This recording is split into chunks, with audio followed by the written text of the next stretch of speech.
For ACSH, I'm Anna Samovska. It's our mission here at ACSH to make sure that sound science reaches the media and policymakers, but most importantly, that it reaches you and your community.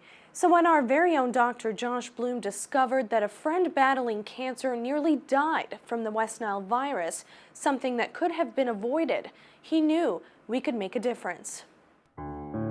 6 years ago, I was diagnosed with stage 4 colon cancer, which I've been fighting ever since. My body's pretty worn down and my immune system is absolutely compromised because of all that I've been through.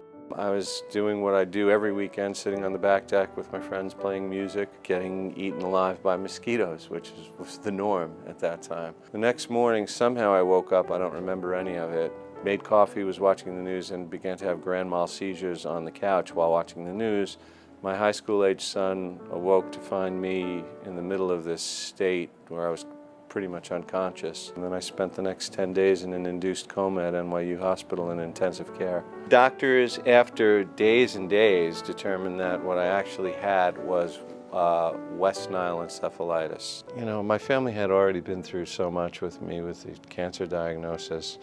This was just insult to injury at this point. The village hasn't sprayed for mosquitoes in over 10 years. There was a public outcry to not do any spraying. People didn't want it here. It was something that was avoidable, and it was something that wasn't taken as seriously as it should have been by the people who run the town and have a say over whether or not we participate in the annual spraying that Suffolk County. Josh and I have been friends for a long time, and I told him about my experience with the West Nile, and he was absolutely furious and determined from that point on that we're going to do something about this. This is not the end of it. This cannot happen again. The community came to us and brought this issue to our attention that we knew existed and said we'd like spraying. And they were very passionate about it. Josh being there really drove the point home and really forced people to take it seriously. Had he not been there, I'm certain that the results would have been dramatically different. Well, I certainly had a strong science background with 27 years of pharmaceutical research and knew my toxicology and chemistry and all that cold. But in the 3 years or so that I've worked here, I've also picked up the public health angle of how decisions impact people, and also more about the risk versus benefits of a particular policy.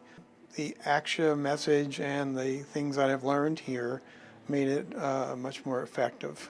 I'm extremely thankful, and I greatly appreciate ACSH's support because we pressed so hard and because we had so much information, and Josh was so definitive about the information that he was offering. It really did make a huge difference and turn the tide of the past 20 years around. Jim is one of the finest people I've ever had the pleasure of knowing. He's just a superb human being on so many levels.